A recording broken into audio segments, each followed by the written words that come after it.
Et donc ce soir, nous avons le plaisir de recevoir Françoise Balibar. Donc Françoise Balibar est physicienne, historienne des sciences. Elle est professeure émérite à l'université Paris 7 de Denis-Diderot. Donc elle a beaucoup enseigné la physique et puis s'est spécialisée au fur et à mesure sur l'histoire des sciences et l'épistémologie, avec de nombreux travaux et publications, notamment sur Einstein et la relativité générale dont nous fêtons cette année donc, les 100 ans.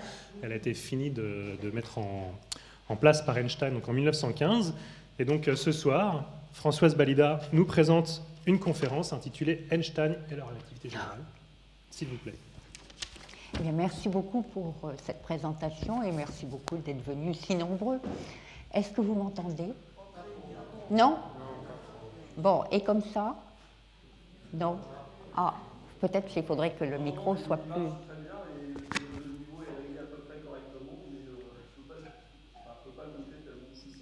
Bon, mais je peux parler plus fort, hein? Bon. Donc, je vous remercie d'être venus si nombreux. Et il ne faut pas que vous soyez venus pour ne rien entendre.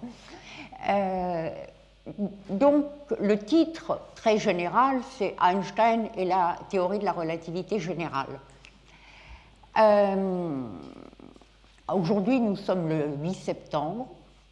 Eh bien, il y a 100 ans, le 8 septembre 1915, Einstein, selon toute probabilité, devait être dans le désespoir, le marasme, accroché à la fabrication de sa théorie qui n'avançait pas et qui ne marchait pas. Car 1915 a été pour Einstein la pire année, pour plusieurs raisons qui se superposaient et qui se renforçaient l'une l'autre. D'abord, comment se fait-il qu'Einstein n'était pas à la guerre? 1915, c'est la guerre que tout le monde connaît, et Einstein n'était pas au front parce qu'il n'était plus allemand. Alors plus précisément, il était né allemand, et il avait commencé à être élevé en Allemagne jusque vers 16 ans, époque à laquelle, ne supportant pas la discipline des lycées allemands, discipline très militaire, il avait décidé de quitter l'Allemagne pour rejoindre, il faut dire, ses parents qui étaient en Italie, où son père essayait de faire fortune, ce qu'il n'a jamais réussi à faire, en aidant à l'installation de l'électricité en Italie, pays moins développé, dirions-nous aujourd'hui, que ne l'était l'Allemagne, et où, par conséquent, surtout la région où il habitait, c'est-à-dire Ulm, dans le sud de l'Allemagne, et où il installait, il posait des installations électriques, le marché étant déjà complet en Allemagne sur ce plan-là. Donc, il a quitté l'Allemagne à la fois parce que ses parents lui manquaient et parce qu'il ne supportait pas la rigidité militaire des lycées allemands. Ce qui d'ailleurs correspondait à aussi une vision de l'avenir. Il n'avait absolument aucune envie de faire son service militaire dans ce système-là. Donc, arrivé à Milan, il a fini l'année scolaire à ne rien faire, puisqu'il était complètement déscolarisé, mais il a quand même occupé son temps à chercher un endroit où poursuivre ses études. Et il a ainsi eu vent de l'école polytechnique de Zurich, le Polytechnicum de Zurich, où on admettait les candidats sur concours et il n'était pas nécessaire d'avoir passé l'Abitur, qui est l'équivalent du baccalauréat, allemand pour pouvoir se présenter. Il était même en dessous de la limite d'âge et il a été reçu quand même, mais on lui a conseillé, à cause de son âge, de son jeune âge, de faire une année dans une école spéciale qui faisait une préparation, c'était une classe de prépa au Polytechnicum, et d'intégrer, pour utiliser le langage des grandes écoles, d'intégrer l'année d'après. Donc, à ce moment-là, il a abandonné c'était même pour ça qu'il était venu, d'une certaine façon, la nationalité allemande. Il a adopté la civilité suisse.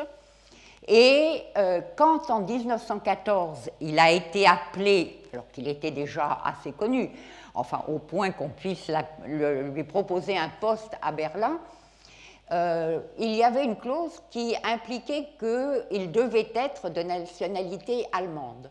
En 1914, avant le mois d'août, évidemment.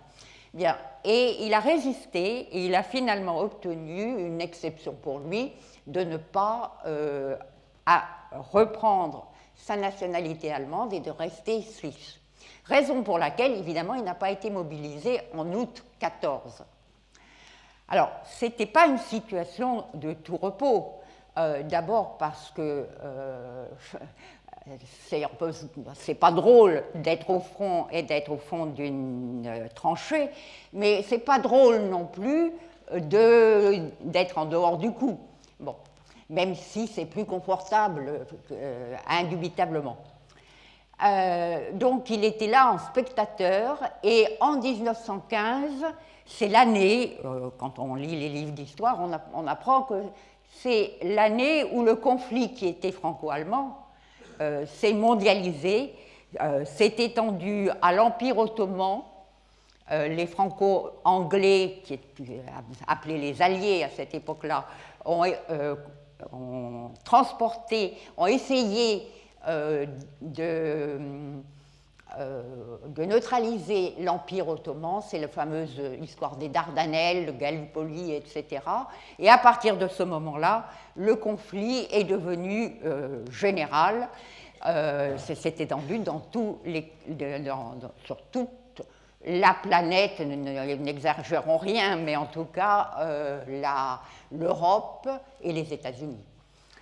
Les États-Unis qui justement sont entrés en guerre après ça, parce qu'en 1915 est aussi l'année où les Allemands ont commencé à torpiller les navires qui faisaient la traversée de l'Atlantique avec les fameux U-boats, c'est-à-dire des sous-marins. Et il y a eu des protestations, etc. Et après ça, les États-Unis sont entrés en guerre.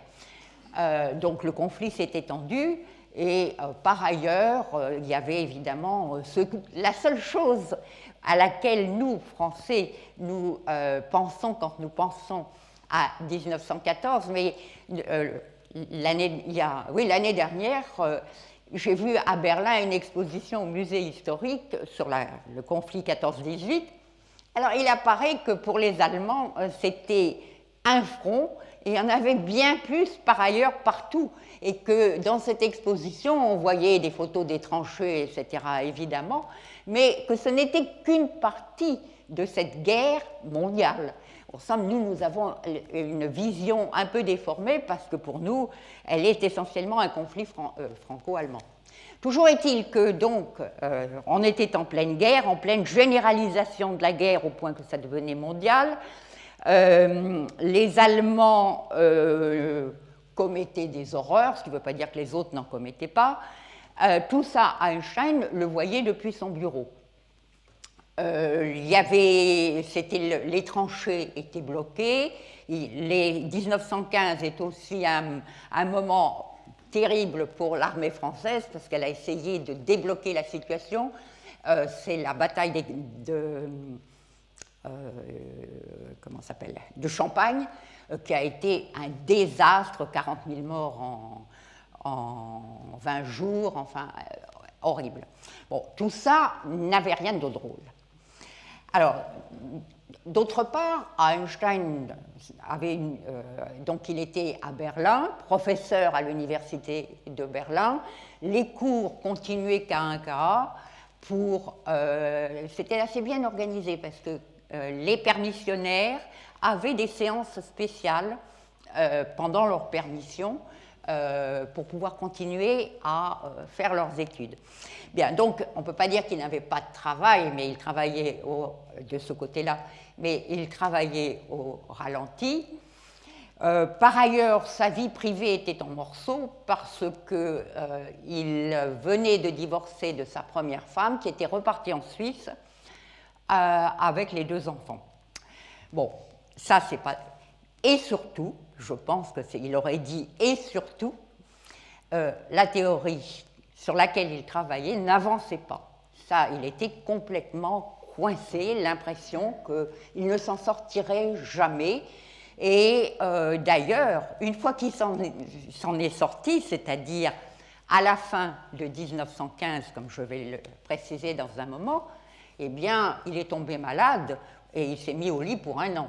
Avec tous les signes de l'extrême fatigue et de l'extrême préoccupation, etc. Bon, donc, il était bloqué à un point sur lequel qu'il lui fallait absolument résoudre s'il voulait pouvoir continuer. En fait, la théorie, il avait commencé à l'élaborer, je reviendrai, à partir de 1907, la théorie que nous appelons théorie de la relativité générale, il avait commencé à l'élaborer en 1907, puis de 1907 à 1911-12, il s'était surtout occupé des quanta, et c'est à Prague, où il avait été nommé comme professeur à l'université allemande de Prague, qu'il a commencé à vraiment travailler sur cette théorie. Il a eu besoin pour ça d'apprendre des mathématiques qu'il n'avait pas apprises, ou plus exactement, dont il n'avait pas suivi les cours, car tout ça il aurait dû le savoir, parce que ça lui avait en principe été enseigné au Polytechnicum, mais à l'époque, il choisissait les cours auxquels il voulait aller, et il n'avait pas été aux cours qu'il fallait, qui étaient les cours de Minkowski. Et donc, quand il est rentré, quand il a été nommé en 1913-12, à la fin de 12, mais pour la rentrée 12-13,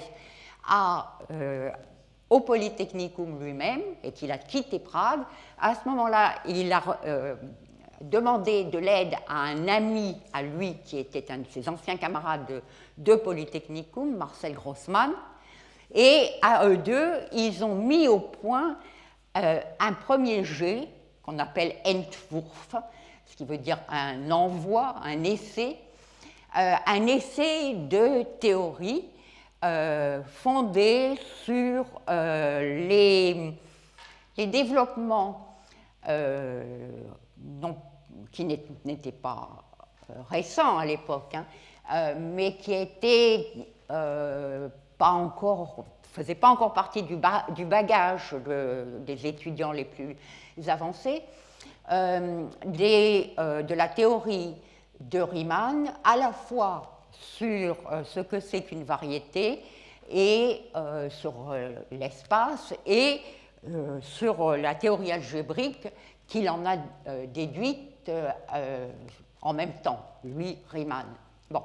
Toujours est-il qu'avec Grossmann, qui était un as du calcul, ils sont arrivés à des résultats, c'est-à-dire à des équations du champ de gravitation.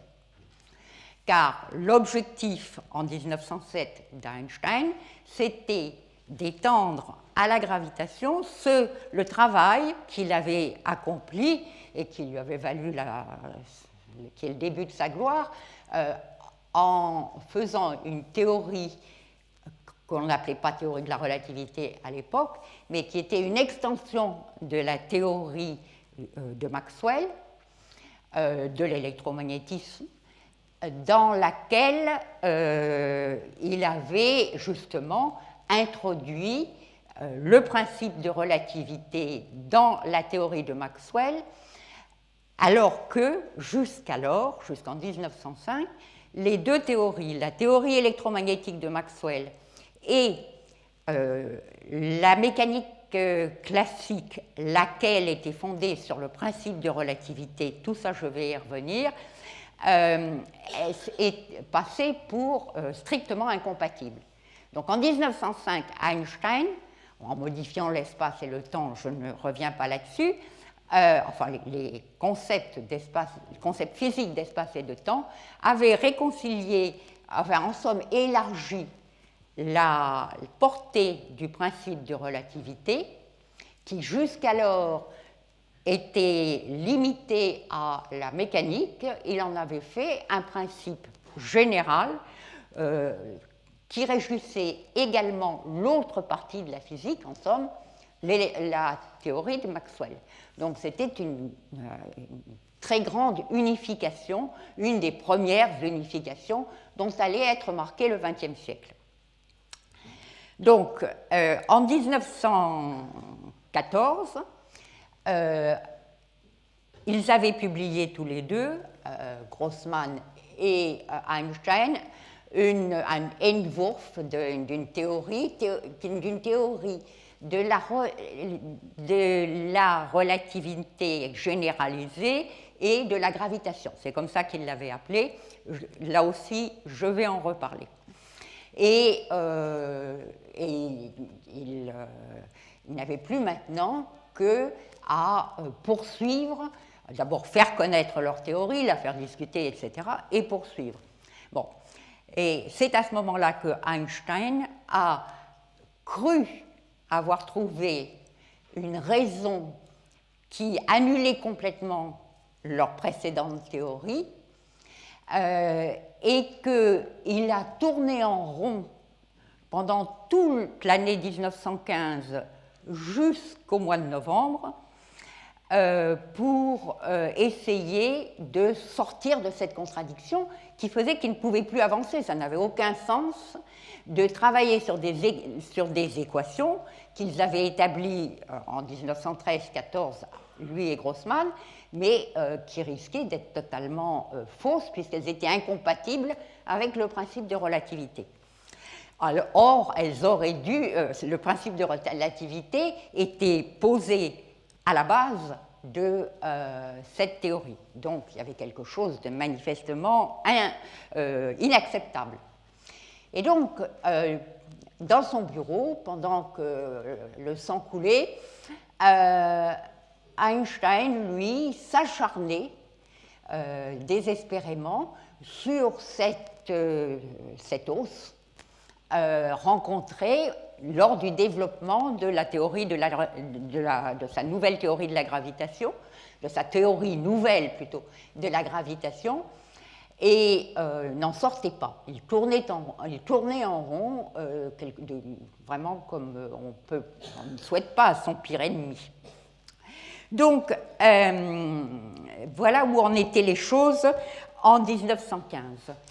Jusque, je l'ai dit, en novembre 1915, car, curieusement, une fois qu'il a eu réglé son problème, et en fait, il a été réglé d'une façon inattendue, à savoir qu'il s'est aperçu que son argument contre sa précédente théorie ne valait pas. N'allait pas dire qu'on ne peut pas dire que c'était évident que ça n'allait pas, que ce n'était pas un argument, que l'argument ne tenait pas, parce que sinon, à force d'y penser, il aurait certainement. Puis il n'était pas seul, il a parlé quand même à d'autres physiciens. Donc il s'est aperçu qu'il y avait une subtilité qui faisait que cet argument qu'on appelle l'argument du trou dans la Vulgate, ou plus exactement dans la Bible de la relativité générale, cet argument ne tenait pas la route et que par conséquent, il n'avait plus qu'à revenir à ces équations de fin 1914. Et ce qu'il a fait, et en 4 semaines, en novembre, il a réglé la question. Alors c'est assez spectaculaire. On voit novembre, je sais, l'Académie des sciences se réunissait à Berlin une fois par semaine, et c'était à l'époque, peut-être que c'est encore la même chose, on présentait des travaux nouveaux. Ils étaient en général, c'était les travaux de quelqu'un qui était présenté par un académicien. Donc, disons le 4 novembre, quelqu'un a présenté des premiers résultats d'Einstein. Le 11 novembre, de nouveaux résultats. Le 18 novembre, encore. Le 25 novembre, la théorie était finie. Donc, il y a quelque chose d'assez spectaculaire dans ce cheminement qui est vraiment, qui est tout sauf facile et linéaire, contrairement à la manière dont il s'était débrouillé pour fonder la théorie de la relativité restreinte. On a l'impression que ça s'est fait vraiment wunderkind, que ça s'est fait facilement et que tout de suite ça a été reconnu comme tel. Là, il faut saluer évidemment le génie de Planck qui a compris que c'était pas n'importe quoi, parce que c'était quand même quelque chose qui venait d'un non-universitaire de 24 ans.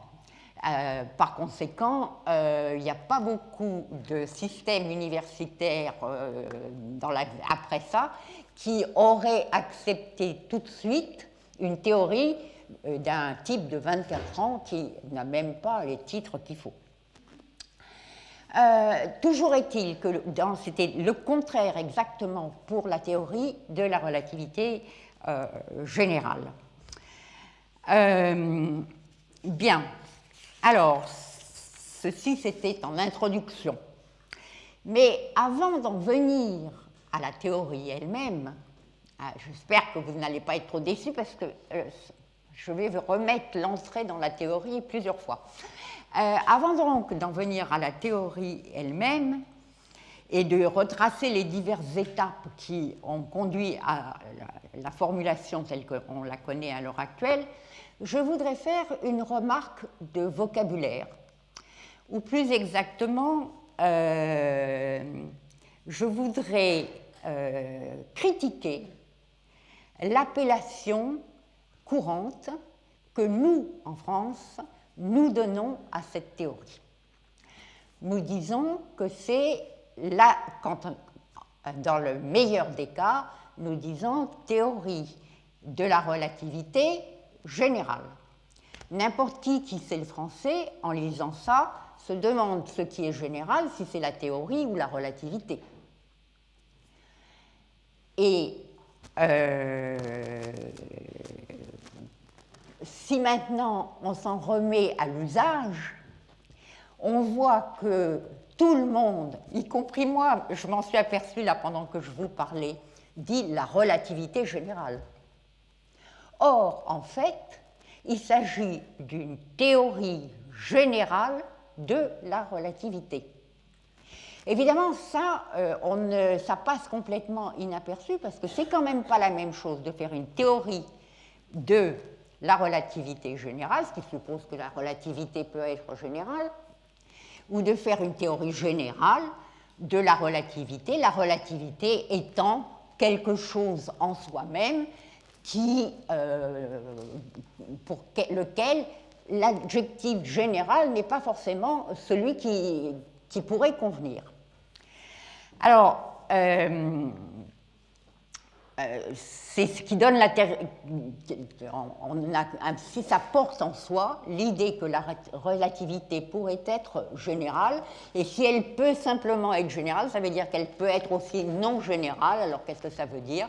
Alors là, on tombe dans l'enseignement sur relativité restreinte, et donc en français, nous vivons sur théorie de la relativité restreinte et théorie de la relativité générale. Et à chaque fois, nous pensons, parce que le restreinte et générale sont accolés à relativité, qu'il s'agit d'une relativité restreinte et d'une relativité générale. Et deux types de relativité. Or, les termes restreint et général ne peuvent pas s'appliquer au concept de relativité. Je vais développer ce point. Et ce que sont ces théories, en fait, ce sont deux théories, l'une restreinte, l'autre générale, de la relativité. Alors, la raison pour laquelle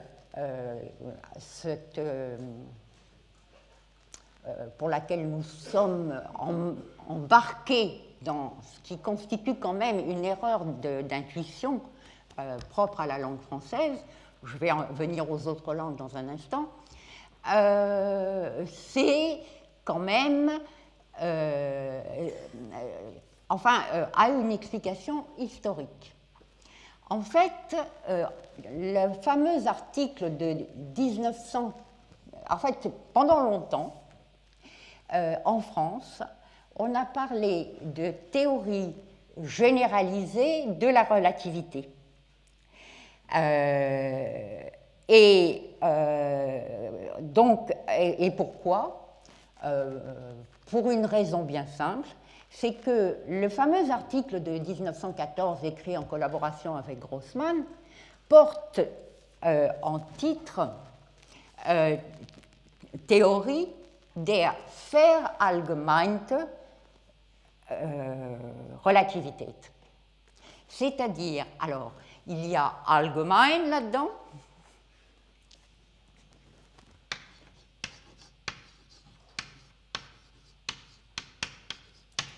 et qui veut dire, qu'on traduit généralement par général, et verallgemeinert.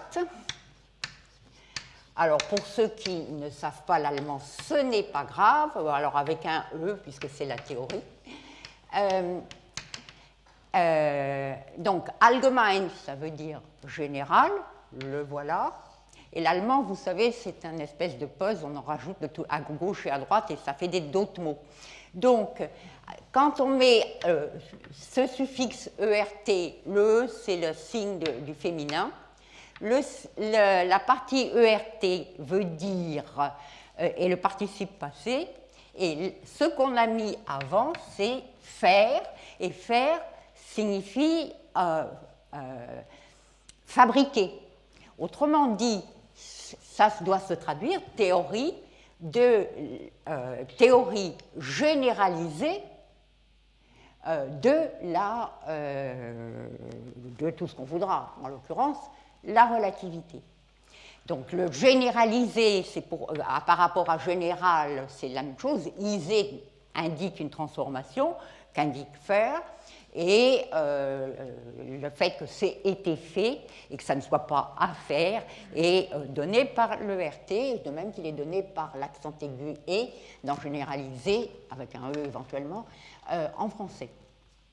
Donc, initialement, cette théorie s'est appelée théorie généralisée de la relativité.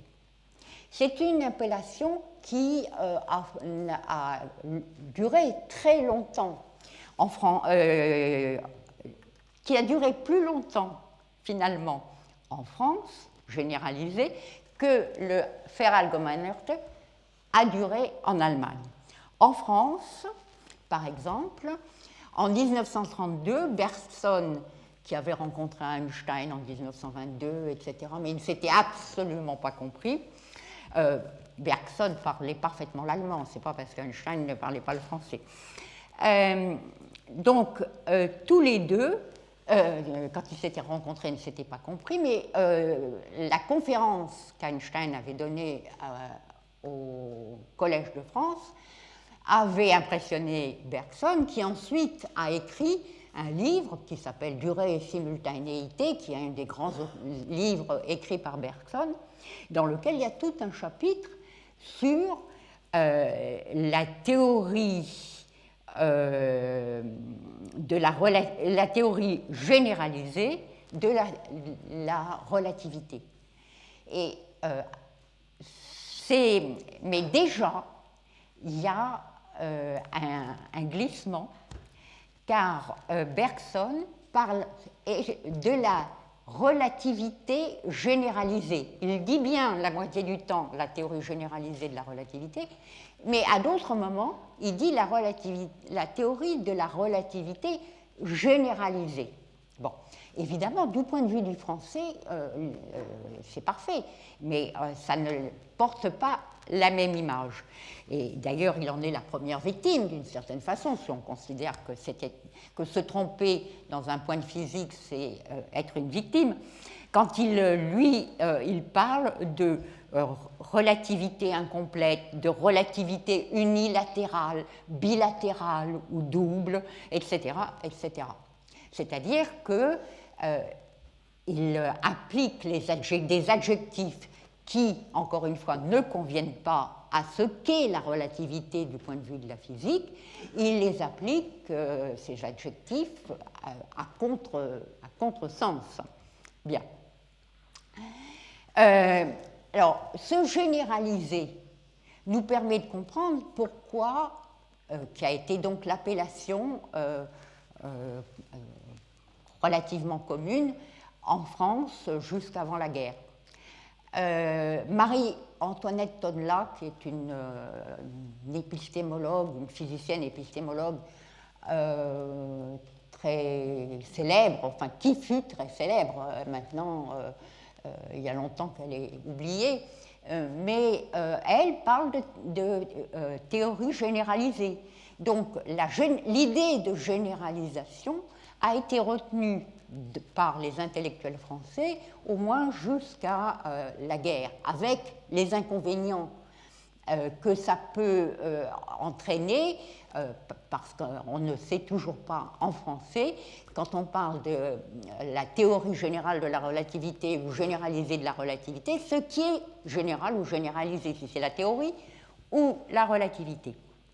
Mais en tout cas, ceci explique une particularité de la nomenclature française, qui est que nous parlons de théorie restreinte de la relativité ou théorie de la relativité restreinte. Bon, alors, en fait, on ne pourrait dire que théorie restreinte de la relativité, et c'est le pendant de la théorie généralisée de la relativité, qui est la traduction de l'appellation que lui avaient donnée Grossman et Einstein dans un premier temps.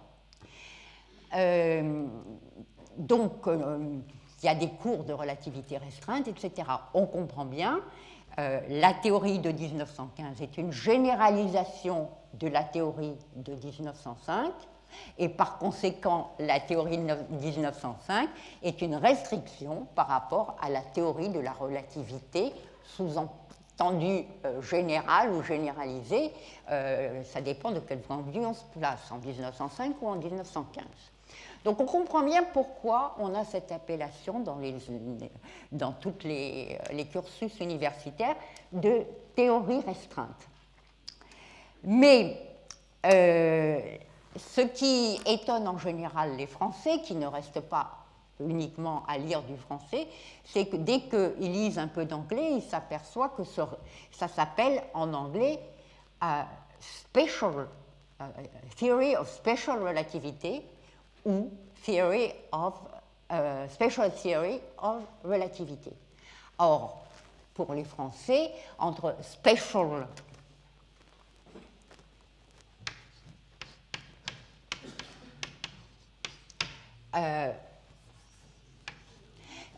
et restreint, c'est évident que l'un n'est pas la traduction de l'autre et qu'il n'y a pas de... ça ne peut pas exister.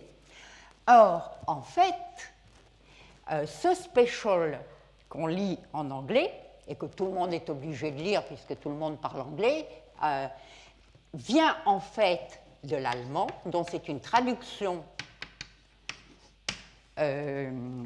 correcte, qui est spécial. Et ce spécial est le mot que lui a donné Einstein pour parler de sa version 1905 de la théorie de la relativité. Elle est spéciale, pendant que la version finale qui était déjà embryonnaire en 1914, et Verallgemeinerte, et que finalement, Allgemeine Theorie. Donc, Spezial en allemand s'oppose à Allgemein. Et Spezial veut dire particulier, un peu comme quand on dit de quelqu'un, oh, il est spécial celui-là. C'est-à-dire que justement, c'est particulier en français qui conviendrait, qui s'oppose à général. En somme, la théorie de 1905 est un cas particulier de la théorie générale de 1915. Et les Anglais ont repris la même dichotomie, c'est special et general, car special veut en anglais dire particulier. Donc, dans les deux langues, l'original et l'anglais, la différence de nomenclature entre la théorie de 1905 et la théorie de 1915, qui se reflète dans les deux cas par un adjectif, est cohérente. C'est particulier qui s'oppose à général et special, oui, comme special à allgemein et special à general. En français aussi, c'est d'une certaine façon cohérent, puisque la théorie de 1915 est une généralisation de la théorie de 1905. Mais on a pris l'habitude de ne pas voir en ce sens, c'est parfaitement correct. Mais ça ne dit pas ce qui s'est passé, et surtout, ça ne dit pas ce qui est, à quoi s'applique l'adjectif, si c'est théorie ou relativité. Alors, il faut dire qu'en allemand, en général, il n'y a pas de problème. Même maintenant, les gens disent théorie der allgemeinen Relativität ou et il n'y a pas, c'est ce qu'elle est, comme l'a appelé Einstein lui-même. En anglais, on a longtemps dit Theory of General Relativity, ce qui est une erreur, parce que ça laisse entendre que c'est la relativité qui est générale. Alors, ce n'est pas la c'est pas la relativité qui est générale, c'est la théorie de la relativité qui est générale. C'est la théorie qui est générale.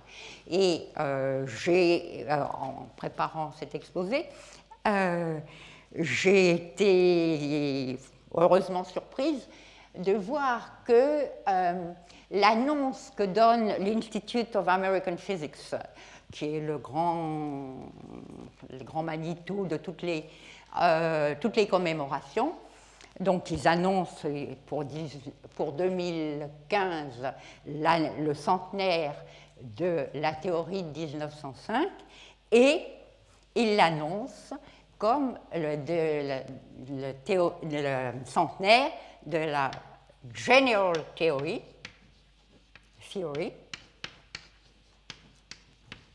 of Relativity. Contrairement à ce qui, jusqu'à présent, était l'appellation qu'on lit dans de nombreux ouvrages, qui était Theory of General Relativity. Et d'ailleurs, General Relativity, c'est comme en français quand on dit relativité générale, on a enlevé le théorie, et justement, c'est dommage parce que c'est pas de ça c'est justement là que il aurait fallu enlever les adjectifs qui vont avec. C'est des théories de la relativité. Bien.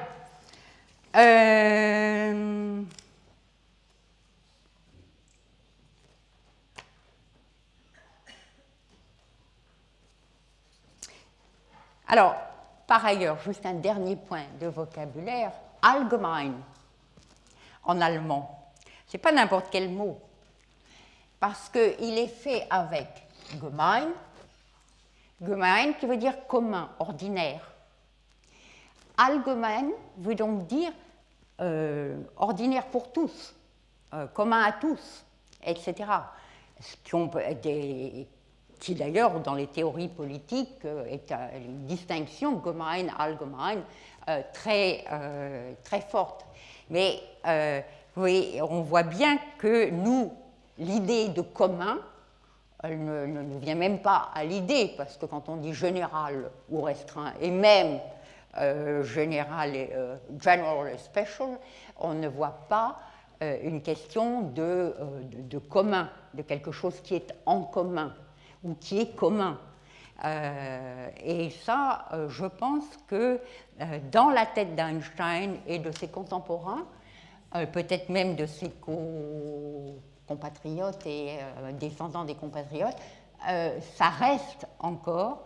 Et ce que veut dire allgemein, en fait, c'est pas tant général que universel. Alors, ce qui veut dire que la théorie est une théorie universelle de la relativité, c'est-à-dire qu'on ne peut pas faire plus. C'est ça que ça veut dire aussi. Bien. Alors, à force de parler de la théorie, on va savoir si elle est allgemein ou pas, j'en viens à la relativité. Donc, le point que sur lequel je veux insister, c'est donc, c'était pour ça que je vous ai infligé ce long développement sur le vocabulaire, c'est que, en fait, tout ça, ce sont des théories de la relativité, soit théorie restreinte ou special, soit théorie générale ou généralisée de la relativité, mais c'est toujours de la relativité. Point c'est tout, la relativité, elle n'est pas caractérisable avec des adjectifs. Bien. Alors, qu'est-ce que c'est que la relativité? En fait, le mot est apparu très récemment, bien que l'idée, elle, soit quelque chose qui n'a pas attendu le XXe siècle pour se manifester. C'est même cette idée, elle est même tellement importante, vous allez voir tout de suite, comprendre tout de suite pourquoi on doit la considérer comme importante, c'est ce sur quoi se fonde la théorie, se fonde la physique post-galiléenne, c'est-à-dire ce que nous appelons la physique, en réaction ou contre la physique aristotélicienne. Face à la physique aristotélicienne se dresse la physique galiléenne. Alors, Galilée, là, n'est que un signe, enfin, un indice. Il n'y a pas que Galilée qui a produit cette physique-là. Ni même à l'époque de Galilée, il n'y avait pas que lui à penser comme lui. Mais c'est ce qui marque le début de la science moderne, avec tout ce qu'elle a eu comme conséquence, ses développements en mettant l'accent sur l'objectivité, sur l'objet, le sujet, et last but not least, ses rapports avec les mathématiques. Donc, c'est un concept, en fait, relativité. Alors, c'est pour ça qu'on ne peut pas dire si c'est général, double ou unilatéral ou je ne sais pas trop quoi. C'est un concept en soi qui n'a pas de... qui est une idée. Alors, quelle est cette idée? Cette idée est que les lois de la physique, si on pense physique au sens propre du terme, c'est-à-dire l'étude du monde, de la nature, les lois de la nature qui règnent, qui gouvernent la nature, doivent être les mêmes, doivent être invariantes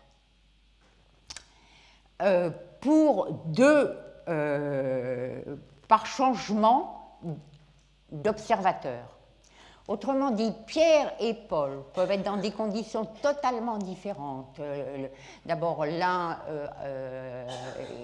habite en Chine, l'autre habite au Pérou. L'un est petit, l'autre est grand. L'un est en mouvement et l'autre n'est pas en mouvement, etc., etc. En tout cas, Pierre et Paul peuvent s'entendre sur le fait qu'ils voient la même chose.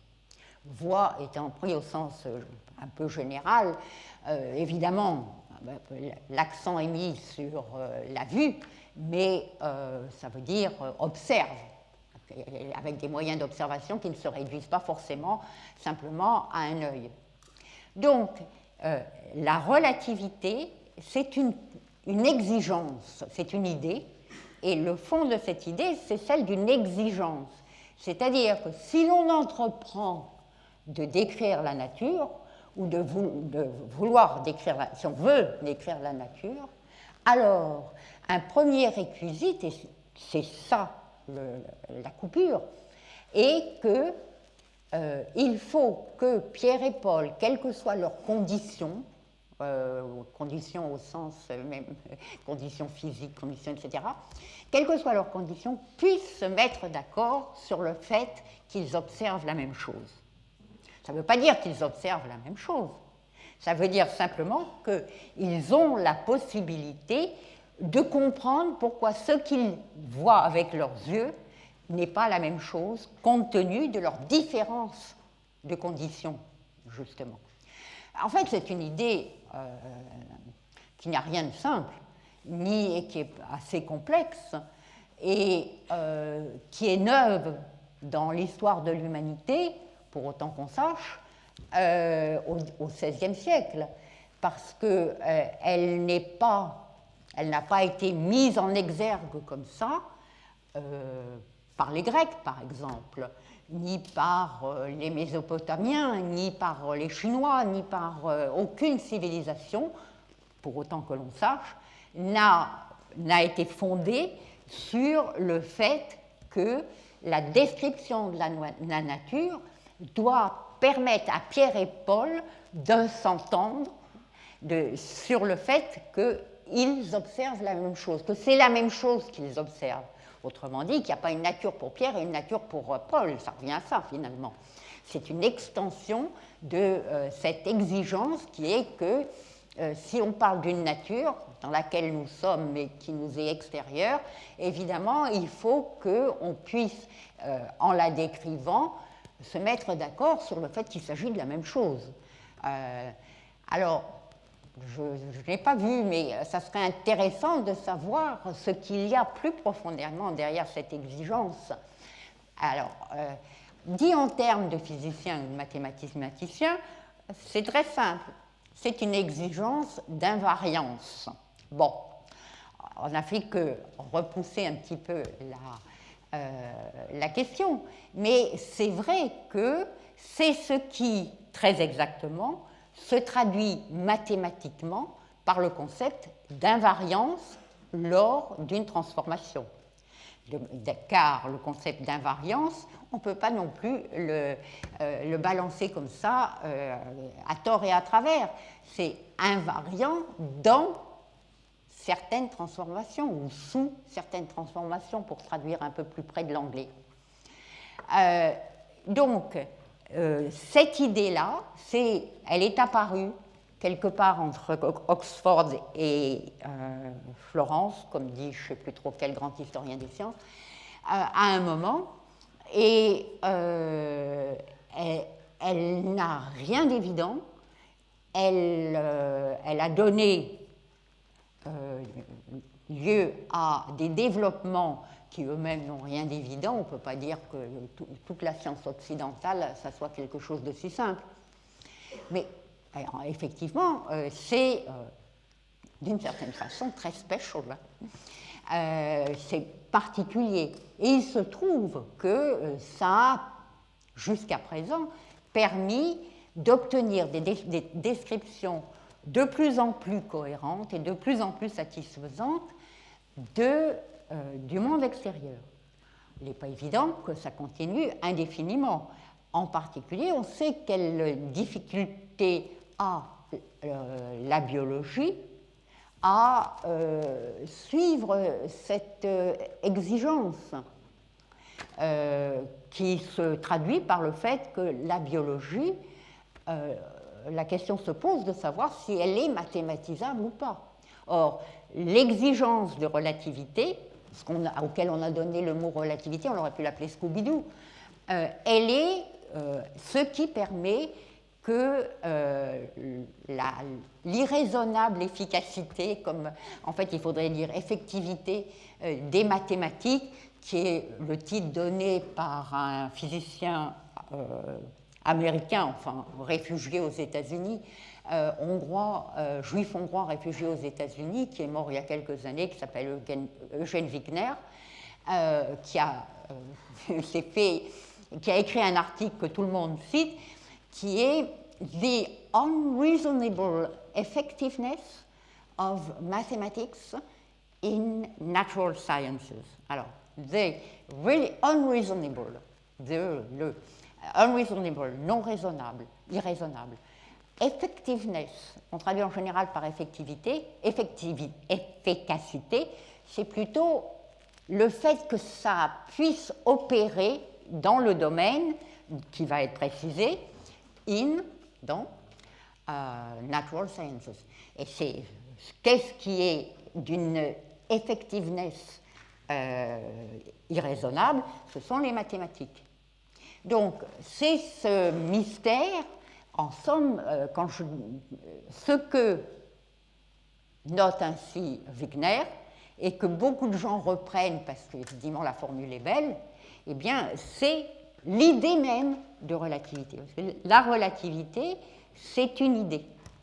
Alors, à partir de cette idée, il peut y avoir plusieurs réalisations théoriques, c'est-à-dire avec des hypothèses sur la matière, sur le mouvement, sur tout ce qu'on voudra, qui reposent, qui prennent comme point d'appui cette idée, cette exigence.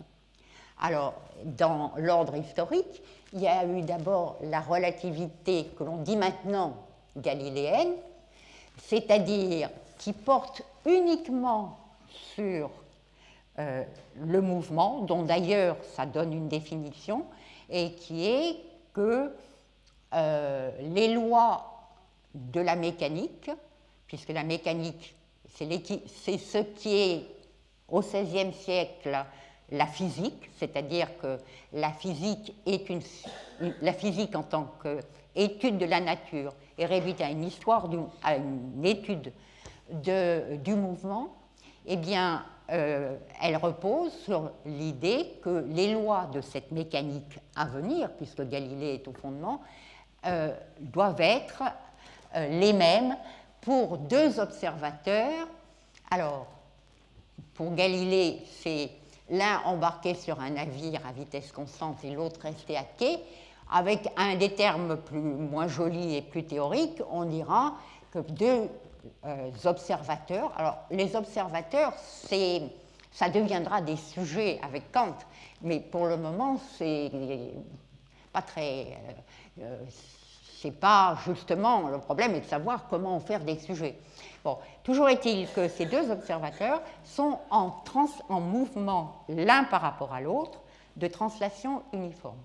Le reste de ce qui peut les différencier, d'être blanc, d'être noir, d'être petit, d'être grand, d'être brun, d'être, bon, je ne sais pas moi, d'être sur la Lune ou bien sur la Terre, ça n'a pas d'importance, mais, enfin, je veux dire, ça n'entre pas en considération dans l'énoncé de l'exigence, et cette exigence est que les deux observateurs qui sont en translation uniforme l'un par rapport à l'autre peuvent se mettre d'accord sur le fait que ce qu'ils voient, c'est la même chose, même si les apparences ne sont pas les mêmes.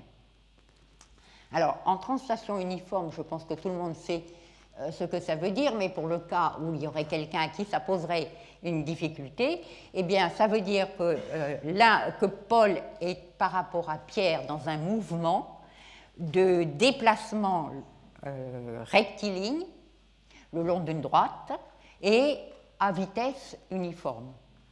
Traduit dans des termes qui sont ceux de maintenant, qui évidemment ont pour origine cette coupure dont je parle avec l'introduction de l'idée de relativité. Bon, je dis ça parce que, en fait, le principe de relativité dont je viens de parler, là, celui-là, celui de Galilée, correspond chez Galilée au fait qu'il donne une nouvelle définition du mouvement. Autrement dit, la physique se réduit, c'est-à-dire l'étude de la nature, se réduit au mouvement, mais le mouvement est lui-même défini d'une façon totalement nouvelle. Alors, nouvelle par rapport à quoi? Évidemment, on est bien obligé pour ça de rester dans le cadre européen par rapport à la définition qui en était donnée jusqu'à présent et qui venait d'Aristote. C'est-à-dire que mouvement, c'était à la fois transformation, ce que nous appelons des transformations physiques, le pourrissement, l'ébullition, etc., et le déplacement sans modification, ou le déplacement avec modification, etc., etc. Donc, il y a une simplification opérée par Galilée dans le fait qu'il ne s'intéresse qu'à un seul type de changement. Pour le reste, ça viendra plus tard. Bon. Et l'exigence qu'il introduit, elle ne porte que là-dessus. Alors, premier stade, donc, c'est la relativité de Galilée. Les lois de la physique sont les mêmes pour deux observateurs en translation uniforme l'un par rapport à l'autre. Ce qu'on peut dire aussi, les lois de la physique sont les mêmes pour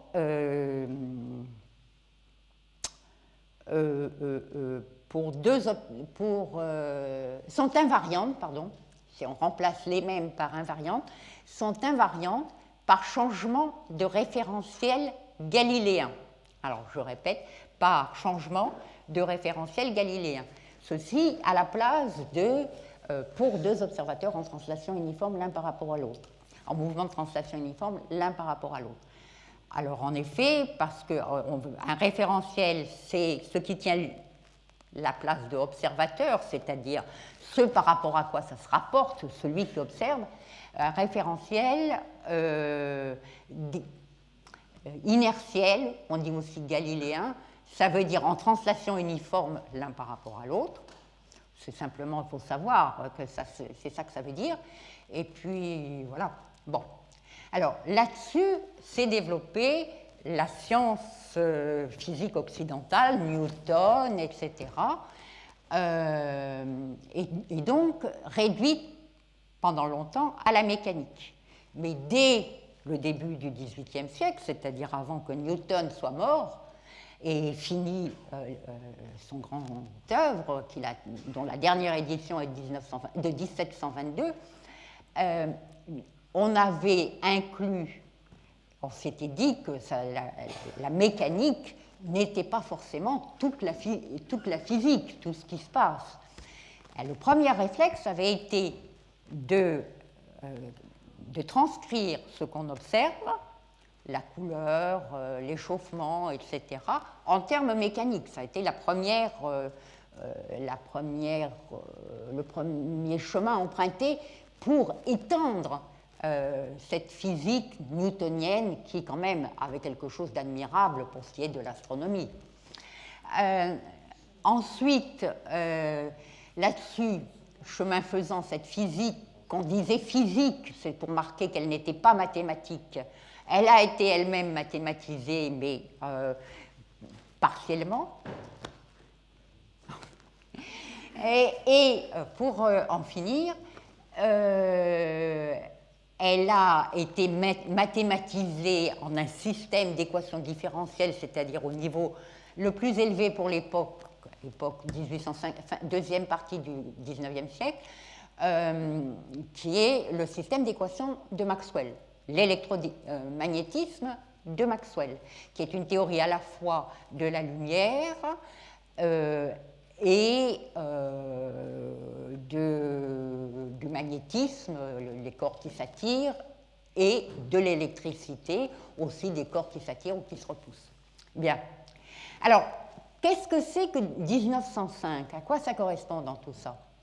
Eh bien, 1905, ça apparaît, c'est, Einstein lui-même le dit, le perfectionnement de la théorie de Maxwell, qui est donc une théorie de l'électricité, du magnétisme et de la lumière. Déjà, le fait que la théorie de l'électricité et du magnétisme soit aussi la théorie de la lumière a quelque chose d'absolument renversant quand on y réfléchit. Et d'ailleurs, ça n'a pas manqué de renverser les contemporains. Bon, toujours est-il que d'un côté, on avait ça, la théorie de la lumière et l'électricité, le magnétisme, etc., l'électricité qui était en train de devenir une puissance industrielle. Et de l'autre côté, la mécanique qui, elle, est dépositaire du fameux principe d'exigence, d'invariance, sur laquelle repose toute la civilisation intellectuelle et matérielle de l'Europe. Ce qu'a fait Einstein, c'est... Alors, le problème était que ces deux blocs de théorie étaient incompatibles. Autrement dit, la théorie de Maxwell n'est pas invariante par changement de référentiel inertiel. C'est-à-dire, pour deux observateurs, elle n'est pas la même pour deux observateurs en translation uniforme l'un par rapport à l'autre. Et ça, évidemment, c'était quand même très ennuyeux. Alors, il y avait des gens pour dire c'est pas grave, et il y en avait pour d'autres pour dire c'est la fin du monde, la fin de la physique, immédiatement récupérée par ceux qui disaient la preuve, c'est que vous n'êtes pas Dieu. Bon, ce qu'a fait Einstein, c'est de rajouter une deuxième exigence, c'est-à-dire l'exigence sur la validité de la première, qui est le principe de relativité, qui jusqu'alors, parce qu'elle avait été faite comme ça, ne valait que pour la mécanique, et que lui a décidé, du haut de ses 24 ans, et de ses études à peine achevées, d'étendre à la théorie de Maxwell. Alors, il n'était pas le seul à avoir cette idée, elle était dans l'air, en particulier, vous le savez très bien, Poincaré avait déjà, qui avait été soigneusement lu par Einstein entre le moment où il a fini ses études et 1905, quelques années, donc avait déjà préparé les esprits. Mais en tout cas, ce que veut dire 1905, la théorie de la relativité, la théorie restreinte de la relativité, que nous nommons à tort relativité restreinte, c'est qu'au contraire, il faut généraliser le principe de relativité, l'idée de relativité, à l'électromagnétisme, à la lumière, etc. C'est-à-dire à tout le monde naturel. À l'époque, c'était tout le monde naturel. Bon. Alors, en 1905, Einstein publie son truc, il a un post-scriptum qui n'est rien d'autre que delta E égale delta mc2, c'est-à-dire l'équivalence de la masse et de l'énergie, ou la variation de masse et la variation d'énergie, c'est la même chose à un coefficient universel près. Et une chose l'ennuie, c'est qu'il a étendu à ces lois-là, pour étendre à l'électromagnétisme, il a dû modifier les concepts, non pas forcément les idées, mais d'espace et de temps. Et alors, qu'est-ce que ça donne du côté de l'autre partie de Newton, à savoir la théorie de la gravitation, où il y a des distances, il y a des temps, etc. Qu'est-ce que ça devient dans cette nouvelle conception de l'espace et du temps qu'il vient d'exhumer? Donc, il se fixe comme objectif d'intégrer la gravitation à sa nouvelle théorie 1905. Et comme je disais tout à l'heure, pendant 4 ans, il n'y pense pas trop parce qu'il est très occupé par les quantas. lesquels d'ailleurs ne sont pas sans rapport avec ça. Et en 1900, pendant qu'il est à Prague, il y réfléchit de nouveau et il s'aperçoit alors que, en fait, il a les moyens de le faire, mais qu'il lui manque de la technique mathématique pour ça. Et c'est là qu'il fait appel à Grossman, son camarade d'études, qui lui a suivi les cours de Minkowski, et tous les deux, ils mettent au point l'Entwurf, l'essai de 1914, qui, malencontreusement, le développement est interrompu par cette idée bizarre qu'a eu Einstein, mais qui en fait n'est pas si bizarre que ça, et surtout, la solution n'a rien d'évident. On peut dire qu'il a combattu des moulins à vent, certes, mais il n'est pas évident que ce soit des moulins à vent. Et qui en un mois, il a terminé une fois qu'il a compris qu'il n'y avait aucune objection à présenter. Bon, ceci évidemment nous emmène loin des considérations sur le périhélie de Mercure, sur le redshift, bref, sur les résultats expérimentaux. Mais je pense qu'on viendra vous en parler abondamment dans ce lieu qui est quand même consacré à ça, et que par ailleurs, Einstein ne négligeait surtout pas, tout d'accord avec l'expérience, sauf qu'il s'agit d'une drôle d'expérience, mais ce sont des expériences astronomiques, c'est-à-dire qu'on ne fait pas varier les paramètres comme on veut. Et que ça a eu une grande importance, justement, ces vérifications expérimentales, ou disons plutôt observationnelles, puisque sa vie a été changée du jour au lendemain lorsque l'une de ses prédictions a été vérifiée par une expédition en 1919, c'est-à-dire un an après la fin de la tuerie, par un objecteur de conscience anglais qui avait réussi à obtenir de l'argent de Sa Royale Majesté pour aller observer une éclipse de soleil en deux endroits situés à la latitude de Recife et je sais pas, au sud de Dakar. Voilà, et qu'il est devenu subitement le mythe Einstein, ce qu'il est. Et pour terminer sur une autre note, il a délibérément, on le voit l'écrire, décidé que, et ça me ramène au fait qu'il avait vécu douloureusement le fait de ne pas faire la guerre comme soldat, même si évidemment on ne peut pas rêver mieux, il a décidé à ce moment-là de mettre sa gloire toute nouvelle. Il aurait pu très bien attendre que ça passe et puis donner quelques interviews, revenir à Berlin et puis ni vu ni connu, je t'embrouille. Non, il a délibérément accepté cette célébrité pour pouvoir s'en servir au service des causes qui lui étaient chères, au premier rang desquelles était, à cette époque-là en tout cas, le pacifisme. Pacifisme qu'il a abandonné par la suite, etc., mais je ne vais pas m'embarquer là-dedans.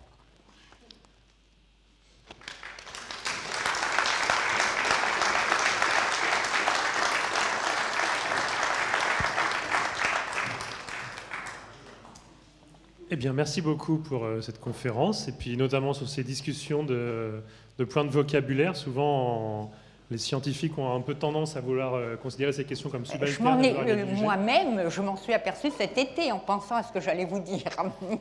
donc ça nous a permis de nous poser des questions intéressantes, me semble-t-il. Donc, y a-t-il d'autres questions, des remarques? Oui. Est-ce que j'ai bien compris? Vous trouvez qu'il est anormal de parler de relativité générale? Absolument. Il ne faut pas mettre la relativité, elle ne peut être ni générale, ni pas générale, ni blanche, ni noire. C'est la théorie qui est générale. Donc, vous auriez dû protester vivement contre le titre de votre conférence. Quand? La conférence à laquelle nous venons d'assister C'est Oui. Einstein et la relativité C'est générale. justement ce que j'étais en train de vous dire, c'est que cet été, en pensant à ce titre, je l'ai trouvé idiot. Enfin, plus qu'idiot.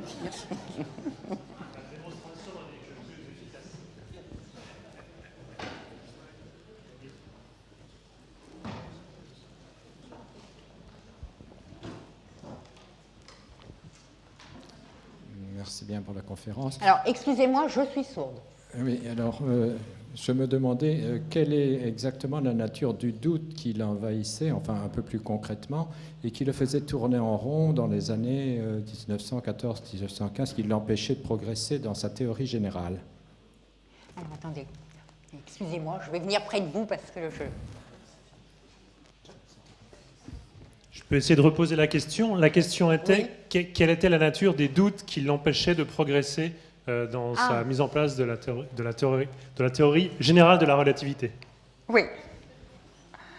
Alors, c'était une incompatibilité, donc j'ai dit, entre le principe de relativité et les équations obtenues en 1914. Alors, vous me direz si je parle trop technique.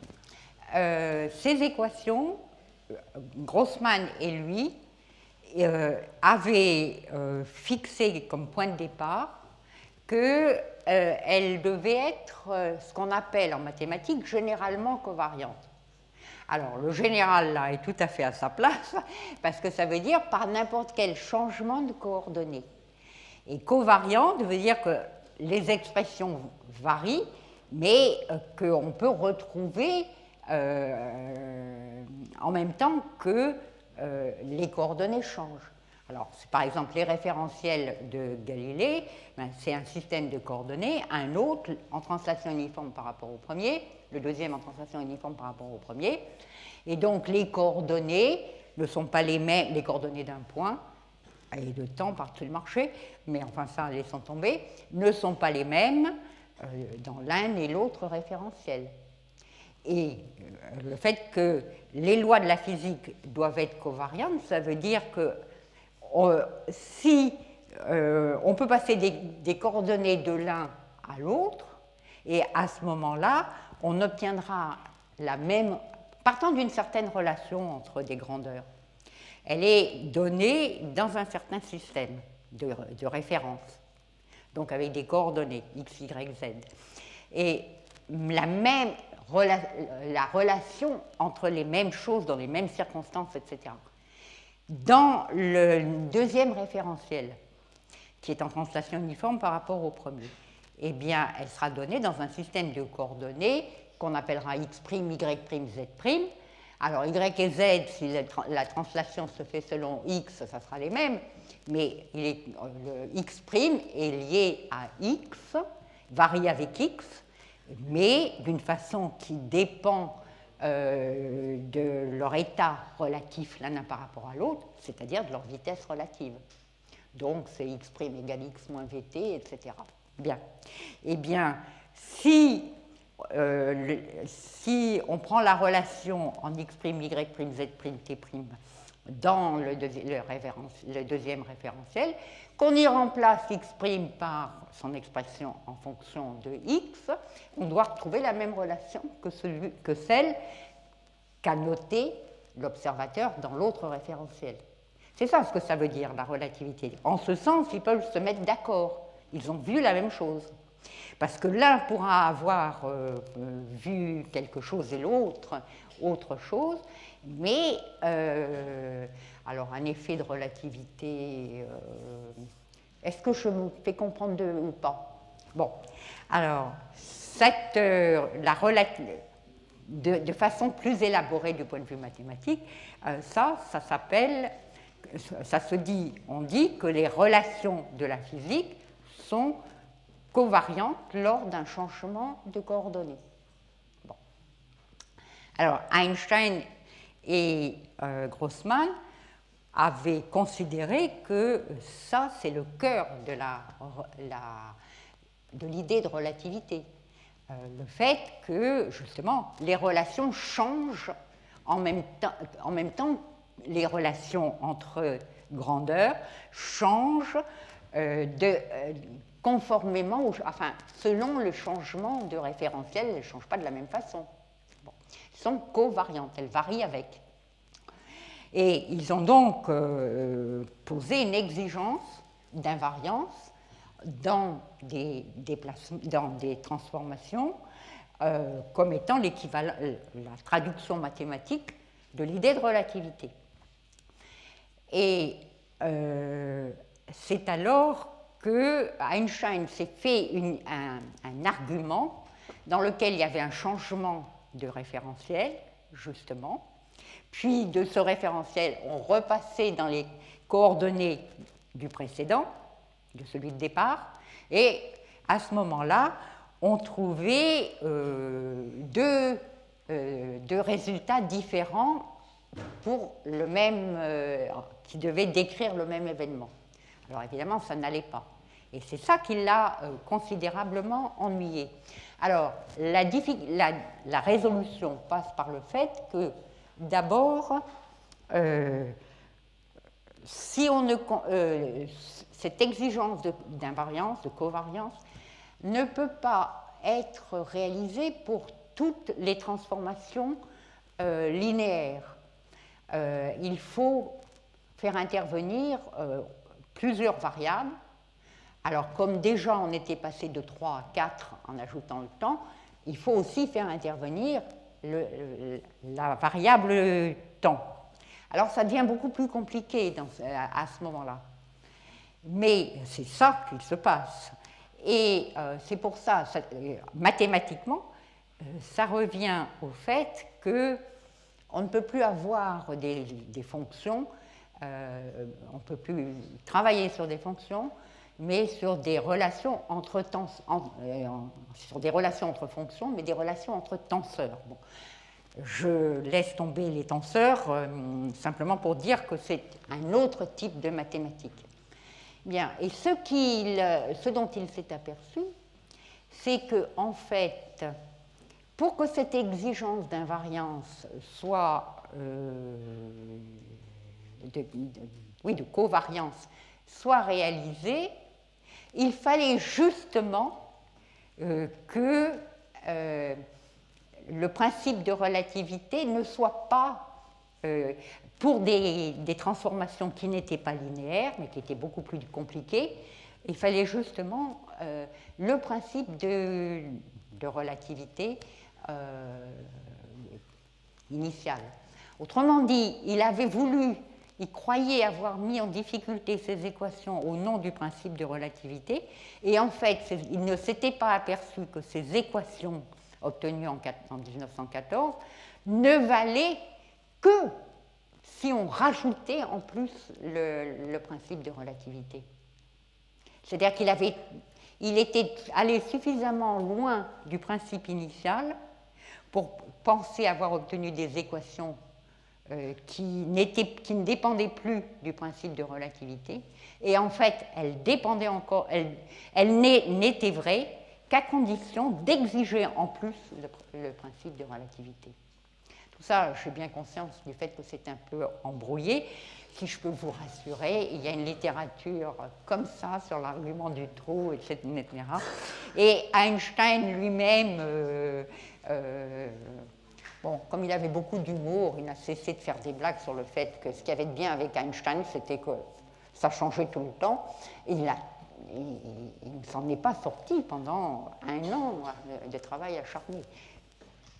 Bien, nous allons bientôt devoir conclure. Y a-t-il une toute dernière question rapide dans la salle?